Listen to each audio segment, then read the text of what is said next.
morning, everyone. It's Sunday, August 4th. State Senator Lydia Edwards is our guest this morning. Let's go on the record. After a chaotic end of the legislative session, she's taking stock of wins and losses on Beacon Hill, progress, setbacks. The senator's in the chair here to talk about it all. Let's go on the record. From WCVB Channel 5, the inside word from Washington to Beacon Hill. Today's newsmakers are going on the record. Welcome to OTR, everyone. I'm Ed Harding, along with News Center 5's political reporter, Sharman Zachetti. It's great to have you with us this morning. As you can see, with us at the table is State Senator Lydia Edwards. She represents the 3rd Suffolk District, first taking office back in January of 2022. She's a Democrat. She's a candidate for re-election. A former member of the Boston City Council. She holds degrees, graduate degrees, from American University and Boston University. It's always great to have you. Great to see you. Thanks for coming in. Thank you for having me. Thanks for being here. So let's start with the end of the legislative session last week. It wasn't pretty. Major bills failing to pass in time, despite having a Democratic supermajority up there on Beacon Hill. What's going on here with the Senate and the House not really seeing eye to eye? There has been some finger pointing. There can be plenty of finger pointing to go around. I'm a member of the legislature, so I'm sure we all feel some level of responsibility for this. But, you know, we can focus on what didn't get done, or we can talk about the major things that did happen with the Democratic majority, gun reform, with the Democratic majority, universal access to community college, with the Democratic majority. We also made sure to do a massive housing bond bill. But major bills didn't get done, and these are bills that will help people in Massachusetts, like economic development, that sort of thing. So what's going on here? Why is there no way for both sides to kind of come together here on this? First of all, that's not true that there's no way. Ultimately, we do have the rest of the session until December, and there are many things in the economic development informal session. Yes, but we still have an opportunity and the ability to push through many pieces of legislation. Even though in informal sessions, for viewers out there, one lawmaker can in fact disrupt that and derail the whole bill. That is true, but we still can do it, is my point. So I do want to elevate the fact that it ain't over till it's over. And let's be very clear, there hasn't been a year or a session that hasn't passed where some form of major legislation hasn't been left on the floor. That is the process. I'm curious, though, why is there a race to the finish line at the very end? Has the tradition of waiting till the last minute, has time expired for that? I mean, we're not cramming for a final exam here. Why are we racing to the finish line to take care of something? Well, look, there's a lot of things that happen between the 2 years, and in the 2 years, there are things and crises that come up that, as a result, they have to be taken care of at a later part. So that's one thing. There's some things we can't predict. And then the other component is we're trying our best to get as much stuff done, and if we run out of time, we're going to do everything we can to get it done. But stalling is also a strategy, right? I mean, so if you want to stall and wait and let the clock run out, you know. There are some aspects of that, I am sure. Yeah. You know, the frustration that I'm sure many people feel today and for some time is a frustration that's shared amongst a lot of lawmakers as well. This is not as though we are disconnected from the concerns. Are you frustrated? Sure, on some aspects, but at the same time, I can't help but elevate what we got done for veterans, what we got done for universal child care, what we got done on so many different aspects. We did help a lot of people to the hundreds of thousands with eviction ceiling. We've done some major things. So to that point, let's talk about that. The housing bond bill did get through, as you mentioned earlier, and that's something that you pushed and pushed hard for, right? So it took a last-minute compromise to get the $5 billion legislation through. So what got through that you are pleased with, and what got left that actually frustrates you? Because, you know, nothing is perfect in this world. So some major things that got through that we did together, right? ADUs, accessory dwelling units, as of right, and single-family zoning. That's probably a minimum 8,000 new units that are going to come into fruition. We got eviction ceiling done, which before the pandemic, there were 1 million eviction records.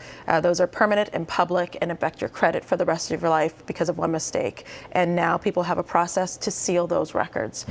We made sure that we got veterans' preferences and affordable housing so that cities and towns can opt in to make sure the veterans are taken care of in housing programs. We made sure to have foreclosure mediation to protect people who are losing their homes. Billions of dollars to protect and maintain and upgrade the 40,000 affordable units that we had. Hundreds of millions of dollars for first-time homeowners who want to buy or purchase a home. Commercial conversion into residential housing. We got tax credits. We did massive things to right-size and as we always said, course correct a lot of the mistakes in our housing. And finally, Office of Fair Housing to make sure that as we are course correcting the discriminatory patterns that have been for generations a plague on our housing, we are dedicated to eliminating them. What didn't happen? I mean, what are you frustrated that didn't happen? I mean, I won't say I'm frustrated. I feel like at the end of the day, I've got a new call to continue to fight for brokers' fees and making sure that to a certain extent that if I contract a broker to help me find a tenant, that I pay it. And also looking at tenants' opportunity to purchase and an apprenticeship program to make sure that all of our labor and our newly cemented apprentices have a place where tax dollars go, that they get the jobs and training that we need. All right, I want to talk a little bit about some of the healthcare and hospital oversight legislation. There was legislation that would have tightened oversight of hospitals. Speaker Mariano says he pulled that bill. He also pulled the pharmacy bill rather than rushing through a bad bill in the final 24 hours. With Boston about to lose Kearny Hospital because of the Steward bankruptcy crisis, should there be more of a sense of urgency here? I want to be very clear. There is no lack of sense of urgency amongst the legislature for what's happening. And again, as I mentioned, the conversation can continue for those bills and how, whether we're going to do a streamlined, specific approach for both houses in an informal, or whether we're going to continue with the larger bill, which included. You think there's a lot of agreement already on some of those bills? There's no doubt in my mind that we at the legislature are frustrated, angry, and also focused on how to get this done.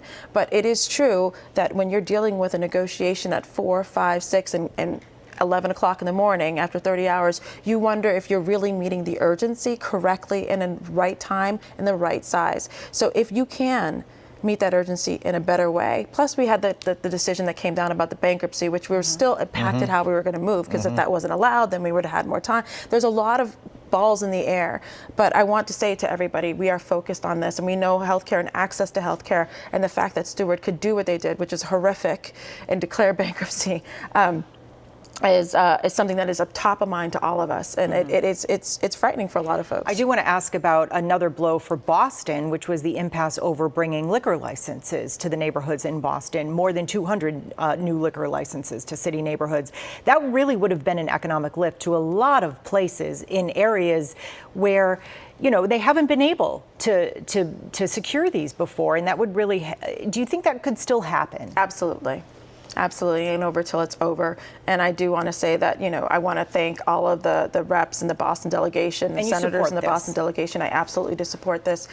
East Boston, where I live and my neighborhood that I represent, is in desperate need of those licenses, as is Mattapan and so many different areas of the city. So I would encourage people, especially the small business owners, rest assured we're focused, and that can absolutely still happen. Let's talk now about emergency shelters, because new rules are now in effect at state emergency shelters, with exceptions. Stays are now being limited to 5 days. It's a situation that's now costing taxpayers $1 billion. There are also concerns about what happens to families with nowhere to go. Is the new policy the right policy? The new policy is the policy, it's an attempt to try and deal with it because the old policy wasn't working. And I want to be clear, it's narrowly tailored to about 4 sites, the 5 days. The overflow sites. The overflow sites. Yeah. So for people who are in an EA shelter, that there's no 5 days on them. Right, okay? right. And this is just for the overflow sites, where we can hopefully wrap around, give the resources, and and give them a certain amount of time, because we still have tens of families arriving almost every day, and where to put them and how to deal with them is still a challenge for us. So would you support changes to the state's right to shelter law? No. No. No, I do not. I believe that that's a moral compass of our state, and a right to shelter is something that is something we should be proud of. Do you think the Healey administration was right to sort of issue that follow-up guidance, which essentially leaves it up to the shelter operators to keep people, to give them a 30-day stay? I do think that that's right, and I want to thank them for looking to the people who are on the ground, who are in the middle of it, being able to make that kind of immediate decision. It was, I think for a lot of people, feeling that it was a top-down decision. When I'm on the ground, I'm here working with these individuals. Give me that kind of discretion. But those shelter operators, the people the service providers who are, they're saying the system really is strained, and that, you know, everybody's running out of resources. I'm not doubting that. I'm not saying that we have unlimited resources. This is an unprecedented crisis in our emergency shelter system, but the shelter system itself needed some fixing before this happened. And so I'm part of the commission, and one of the things we're looking forward to is the end of the year report to talk about lessons learned, how to continue, what to do as we continue on in this process. Costing more than $1 billion. Costing more than $1 billion. It's yeah. not. I'm not defending. Right. I'm not denying. I'm not Right. celebrating. Right. It is what it is. State Senator Lydia Edwards is in the chair. We'll be right back.